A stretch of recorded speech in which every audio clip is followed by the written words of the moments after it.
ஆயுர்வேதம் ஒரு பொக்கிஷம், நம் ஆயுள் நீட்டக்கும் அற்புதம். டாக்டர் ஸ்ரீவர்மாஸ். 2 ஸ்பூன் போதும். Lion date syrup. இதுல அயன், ஃபைபர், விட்டமின்ஸ், நோய் எதிர்ப்பு சக்தி அதிகமா இருக்கு. Line date syrup. 7 தலைமுறைகள் பாரம்பரியமிக்க ஒரே சித்த மருத்துவ ஸ்தாபனம் சேலம் சிவராஜ் சித்த வைத்தியசாலை. இப்பொழுது சேலம், ஈரோடு, சென்னை, ஹொசூர், திருப்பத்தூரில் தினசரி மருத்துவரை சந்திக்கலாம். தொடர்புக்கு 9842722500. நேர்களே வணக்கம், இது சாணக்கியா. இன்று நம்மோடு டெல்லியிலிருந்து மூத்த பத்திரிகையாளர் டெல்லி ராஜகோபாலன் சார் அவர்கள். வணக்கம் சார். நமஸ்காரம். நமஸ்காரம். அமித்ஷா அவருடைய மதுரை பயணம் ரொம்ப பரவலாக பல கட்சிகளாலும் பேசப்பட்டது. திமுக கிட்டேருந்து ரியாக்ஷன் வந்ததை பார்த்தோம். திரு ராசா அவர்கள் செய்தியாளரை சந்தித்தார். அதைத் தொடர்ந்து அடுத்தடுத்த டெவலப்மெண்ட்ஸ் வந்து கொண்டிருக்கிறது. அந்த கூட்டத்தின் வைப்ரேஷன் டெல்லி வரைக்கும் சென்றிருப்பதாக தகவல் இருக்கிறது. டெல்லியில் எப்படி மதுரை பாஜகவின் அந்த கூட்டம், மண்டல மாநில நிர்வாகிகளின் அந்த கூட்டத்தை எப்படி Delhi BJP and high command perceive பண்ணியிருக்காங்க? சாணக்கிய நேயர்களுக்கு ஒரு பரபரப்பான ஒரு செய்தி என்று சொன்னால், டெல்லி லீக்ஸ் என்று சொன்னால், அமித்ஷா அவர்கள் டெல்லி திரும்பிய அந்த நாளே பிரதமர் நரேந்திர மோடியுடன் தொலைபேசியில் தொடர்பு கொண்டு மதுரையில் நடந்த மீட்டிங் மிகவும் சிறப்பாக நடந்தது. அச்சா ஹுவாக பகுத் லோக் ஆயத்தே, நிறைய பேர் வந்திருந்தார்கள் என்று சொன்னதை அவரே ஊர்ஜிதம் செய்திருக்கிறார். அமித்ஷா மிக குஷியாகிவிட்டார் மதுரை மாநாட்டிற்கு. அந்த கூட்டத்தில் வந்த மாவட்ட நிர்வாகிகளை தவிர மற்றும் அவருக்கு கிடைக்கக்கூடிய பேக்ரவுண்ட் இன்ஃபர்மேஷன், சில முக்கிய ஸ்டோரிஸ், அவருக்கு என்ன இன்டெலிஜென்ஸ் ரிப்போர்ட்ஸ் என்ன என்று கேட்டால், கம்யூனிஸ்ட் கட்சி விலவெலுத்துகிறது, கம்யூனிஸ்ட் கட்சியினுடைய கோபதாபங்கள், அமித்ஷா சொன்னதைத்தான் கம்யூனிஸ்ட் மார்க்சிஸ்ட் கட்சியினுடைய பொதுச் செயலாளர் சண்முகம் வெளியிட்டிருக்கிறார். அமித்ஷா சொன்னார் 10% இம்ப்ளிமெண்ட் பண்ணல டிஎம்கே மேனிஃபெஸ்டோங்கிறது.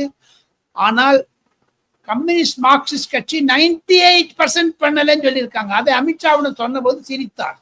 ஒன்று. இரண்டாவது, டெல்லியில் பாஜகவினுடைய 12வது ஆண்டில் நரேந்திர மோடி அரசாங்கம் அடியெடுத்து வைக்கக்கூடிய பின்னணியில் குறைந்தது 15 சீனியர் மினிஸ்டர்ஸ் டெல்லியில் இருக்கக்கூடிய 3500 நிருபர்களை 4 அல்லது 5 குரூப்புகளாக பாரத் மண்டபம் என்ற இடத்தில் அனைவருக்கும் ஒரு பேக்ரவுண்ட் இன்ஃபர்மேஷன் கொடுப்பது மாதிரி அஸ்வினி வைஷ்ணவ் பிரதிதினம் 3 நாள் நடந்தது இந்த தொடர் briefing, off the record briefing.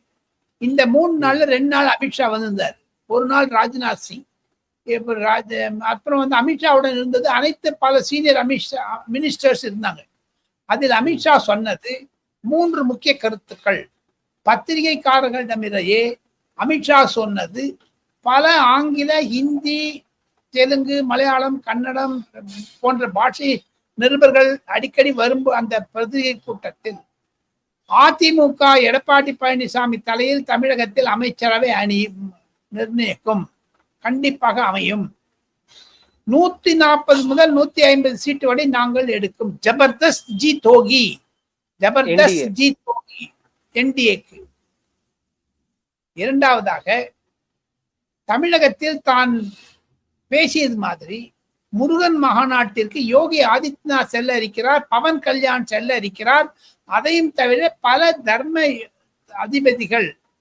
பீட அதிபதிகள் உத்தரப்பிரதேசம் வாரணாசியில் இருந்தும் அண்டை மாநிலங்களான கர்நாடகா, கேரளா, ஆந்திரா போன்ற மாநிலங்களிலிருந்தும் இந்து முன்னணி தலைவர்கள் வந்து மாபெரும் விழா நடத்த இருக்கிறார்கள். அது ஒரு திருப்பு முனையாக இருக்கும் என்று அந்த நிருபர்களிடையே அமித்ஷா சொன்னார்.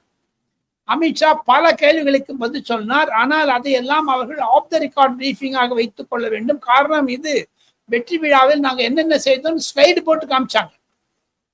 அஸ்வினி வைஷ்ணவ் விளக்கினார். குறைந்தது 350 முதல் 400 இம்ப்ளிமெண்ட் பண்ணிருக்கோம் இம்பார்ட்டன்ட் ப்ரோக்ராம, பொதுமக்களுக்கும் ஏழை எளியவர்களுக்கும் என்ன செய்தோம் என்பதை.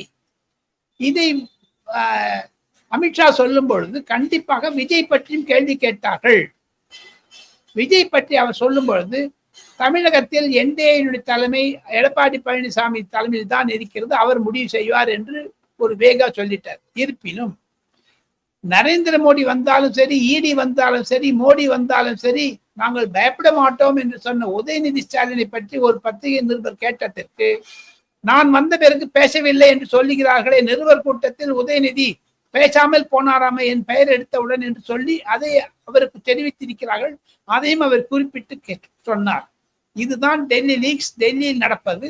எனினும் மீண்டும் ஜூலை மாதம் 17-18 தேதிகளில் தான் சவுத் ஆர்காட் என்று முன்னால் இருக்கக்கூடிய, அதாவது former south Arcot district, Tiruvannamalai, Villupuram போன்ற இடங்களுக்கு வரப்போகிறேன்.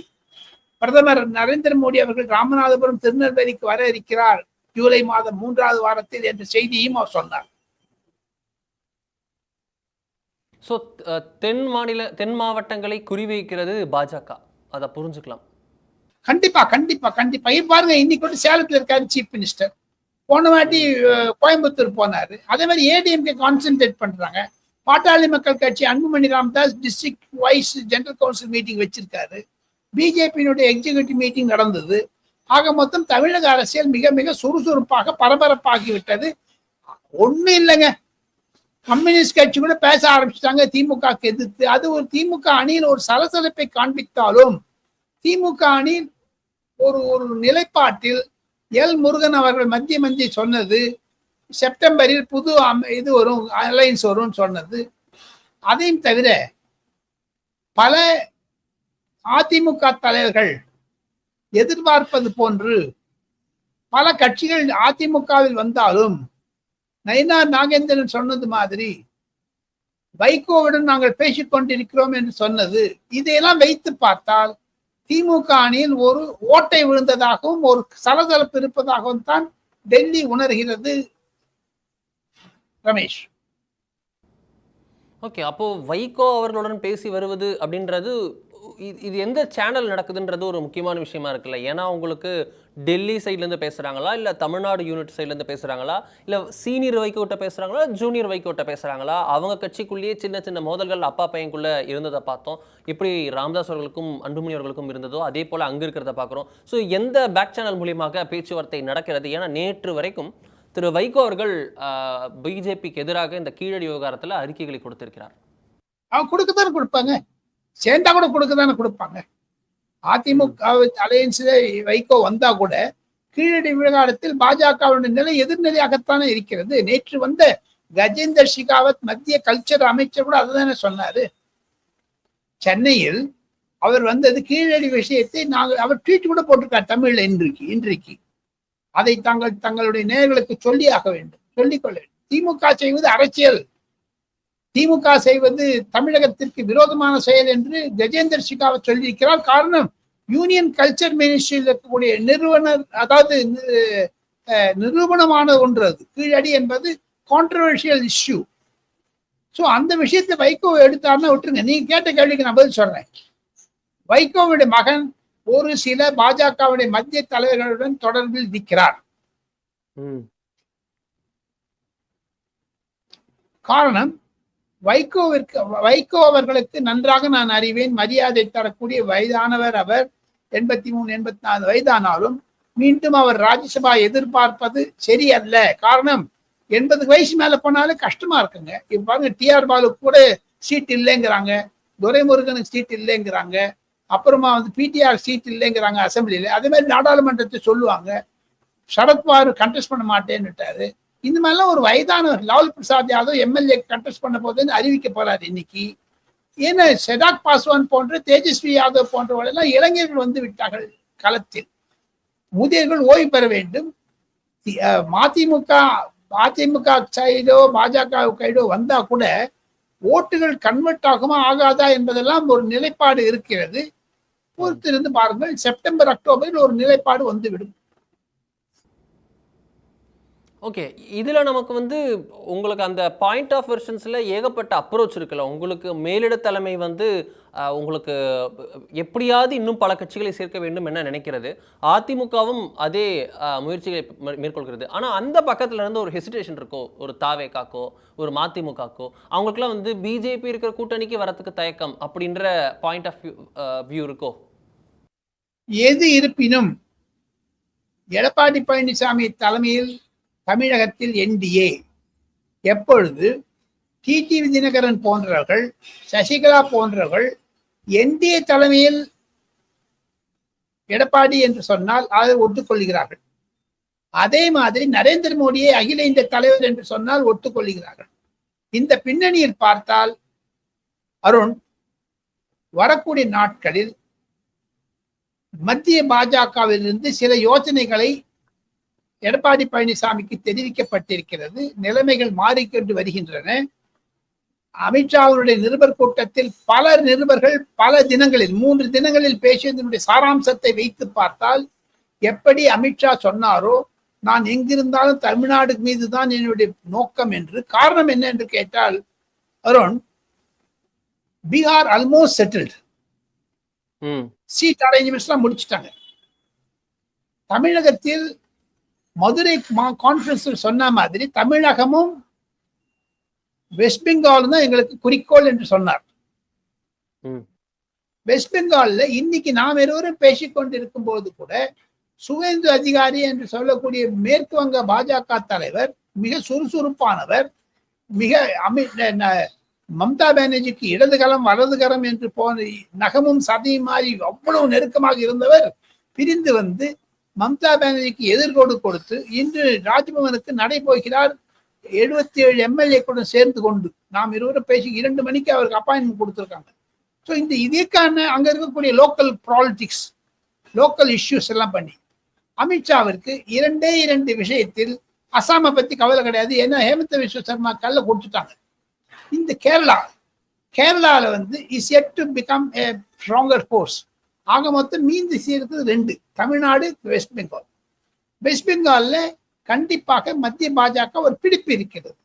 இன்னும் தமிழகத்தில் பிடிப்பு வந்ததாக வரப்போகுவதாக நான் இருந்தாலும் மத்திய பாஜக நினைக்கிறது, குறிப்பாக அமித்ஷா, நட்டா போன்றவர்கள் தமிழகத்தில் மேலும் ஊன்றி கான்சென்ட்ரேட் செய்ய வேண்டும் என்று. அதற்காகத்தான் மீண்டும் மீண்டும் வழிகிறார்கள். நிருபர் கூட்டத்தில் பேசும்போது கூட आप तमिलनाडु के बारे में बोल दो, तमिलनाडु में सुनामी आ रहा है, तमिलनाडु में एंटी इनकम्बेंसी बहुत है, तमिलनाडु में திமுக खत्म हो जाएगा அப்படிலாம் சொல்றாரு. அதாவது திமுக ஒன்றும் இல்லாத ஆயிடும், ஆன்டி இன்கம்பன்சி அதிகமாக இருக்கு என்று நிமிஷத்துக்கு ஒருத்தர் தமிழ்நாடை பற்றி தான் பேசுறாரு. நீங்க ஆபரேஷன் சிந்தூரை பற்றியோ அல்லது பெண்கள் மகளிர் மசோதாவை பற்றி கேட்டா கூட ஸ்பீக் ஆன் தமிழ்நாடு, முஸ்லிம் ருச்சிகரன் சமாச்சாரம் வரும் அப்படிலாம் சொல்றாரு. அது எதை குறிக்கிறது?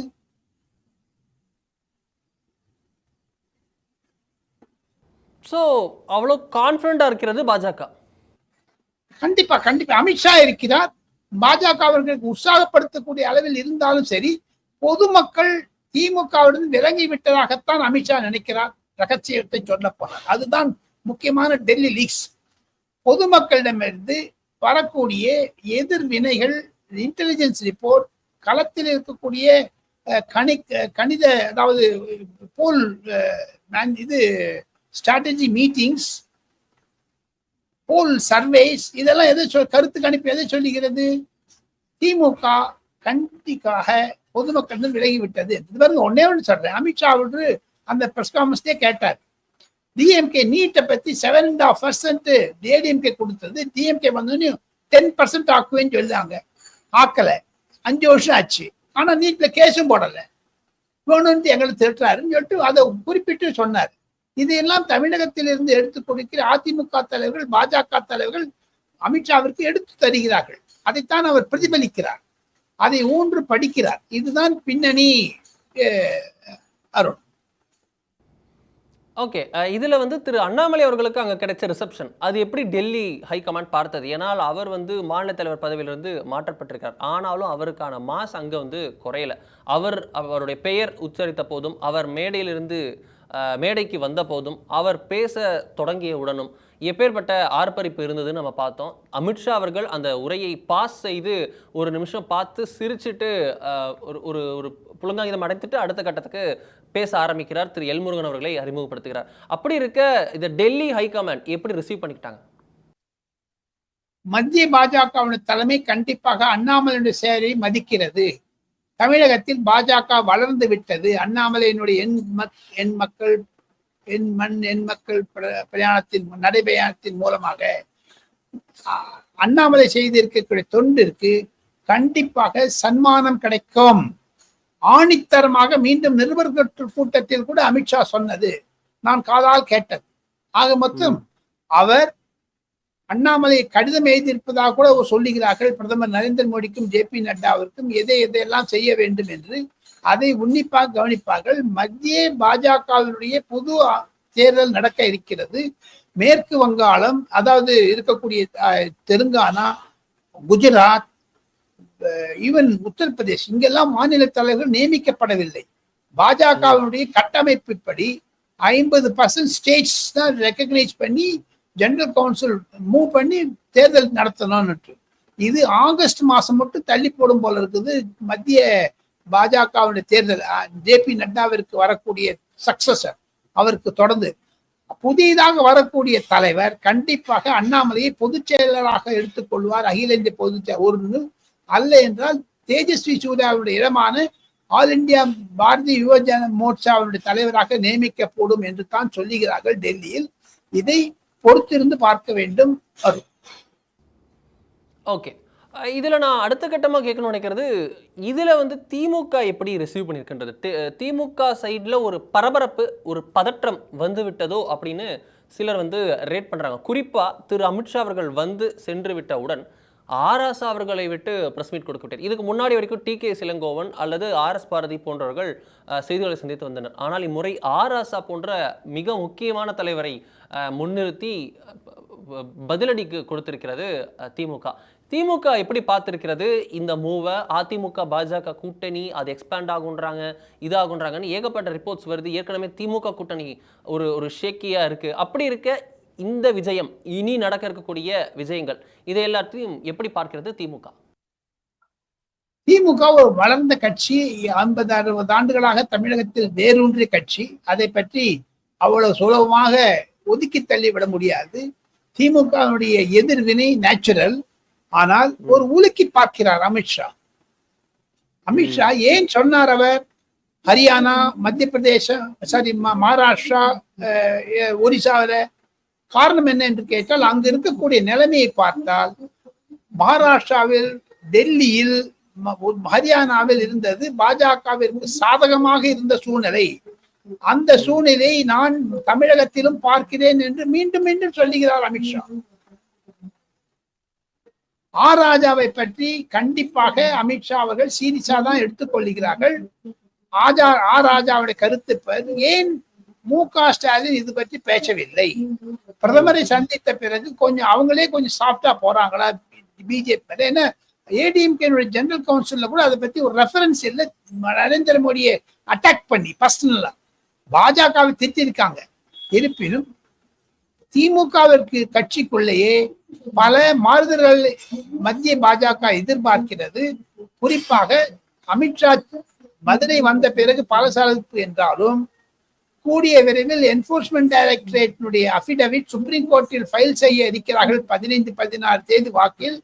அதில் தமிழக டாஸ்மார்க்கினுடைய இது ஸ்டேயை வெக்கேட் பண்ணணும்னு கூட கேட்க போறாங்க. அதில் எம்டியாக இருக்கிற வசீகனுடைய ஸ்டேட்மெண்ட் இஸ் எக்ஸ்ப்ளோசிவ் என்று துஷார் மேத்தா பலரிடம் சொல்லி இருக்கிறார். அதையெல்லாம் ரகசியமாக ஷீல்டு கவர்ல வச்சு கொடுத்தாங்கன்னா மீண்டும் தமிழகத்தில் ரெய்டு ஆரம்பித்ததே ஆனால் ஆர் ராஜா போன்றவர்களுடைய பிரதிபலிப்பு, கருத்துக்கள் இருட்டடிப்பு செய்யப்படும். அவர் பேச முன் வருவாரா என்று கூட சந்தேகம். காரணம், அதை நன்றாக உணர்ந்திருப்பது உதயநிதி. அவர் பேசாமல் உடல்நிலை குறைவால் வாய் அடைத்து இருந்ததும், திமுகவுடைய ஜெனரல் கவுன்சில் மீட்டிங்ல டைஸ்ல உட்கார வைக்காது இருந்ததும், கட் அவுட் இல்லாத இருந்ததெல்லாம் எதை குறிக்கிறது?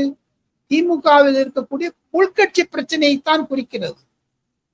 மதுரையில் நடந்த மாநாட்டில் பிடிஆர் பழனிவேல் தியாகராஜனை ஒதுக்கப்பட்டிருந்தாலும் அவர் சீட்டு வாண்டான்னு எழுதி கொடுத்துட்டான்னு சொல்றாங்க. இதையெல்லாம் எதை பிரதிபலிக்கிறது என்றால், பொதுமக்கள் திராவிட முன்னேற்ற கழகத்தினுடைய ஒரு வாக்குறுதிகளை, குறிப்பாக கொலை, கொள்ளை, ட்ரக், மெனேஸ், அப்புறமா கள்ளச்சாராயம் போன்றவர்களும் மீண்டும் மீண்டும் ரெய்டு நடக்குது. ஊழல். ஒரு டிஸ்ட்ரிக்ட்ல, ஒரு வில்லேஜ்ல ஒரு டிஎம்கேனுடைய ஒரு முக்கிய தலைவர் 2021 எப்படி இருந்தார், 2026 எப்படி இருக்காருன்னு பொதுமக்களே பார்க்கறாங்களே. எங்க நீ ஒரு சைக்கிள்ல போயிருந்தோம், இப்ப பெரிய வண்டியில போயிட்டு 10 பஸ் 20 டாக்ஸி அயல் நாடுகள் இதை தவிர மத்திய பாஜகவிடம் பல ரகசியங்கள் இன்னும் இருக்கின்றன. குறிப்பாக சில முக்கிய தலைவர்கள், திமுக தலைவர்கள், எம்எல்ஏக்கள், எம்பிக்கள், மந்திரிகள் எல்லாமே அயல் நாட்டில் எப்படி சொத்துக்கள் வாங்கியிருக்கிறார் என்பதை பற்றி அமித்ஷாவிடம் குறிப்பு இருக்கிறது. அதையெல்லாம் வெளில வந்துச்சுன்னா பொதுமக்கள் கண்டிப்பாக நொந்து விடுவார்கள். அது ஒரு ஆன்டி இன்கம்பன்சியாக போகும். இதெல்லாம் தேர்தல் சமயத்தில் விடுவார்கள் என்று தான் மத்திய பாஜகவினர் உறுதியாக சொல்லுகிறார்கள். அருண், ஸோ எக்ஸைட்டிங் டைம்ஸ் அஹெட்ன்றீங்க. ரொம்ப பரபரப்பான அரசியல் நகர்வுகள் நடக்க இருக்கின்றதுன்னு சொல்லியிருக்கீங்க இந்த வார டெய்லி லீக்ஸில். ரொம்ப நன்றி சார், இத்தனை நம்மோடு இணைந்து ரொம்ப டீட்டெயில்டாக பல விஷயங்கள் குறித்து பேசியதற்காக. மிக்க நன்றி.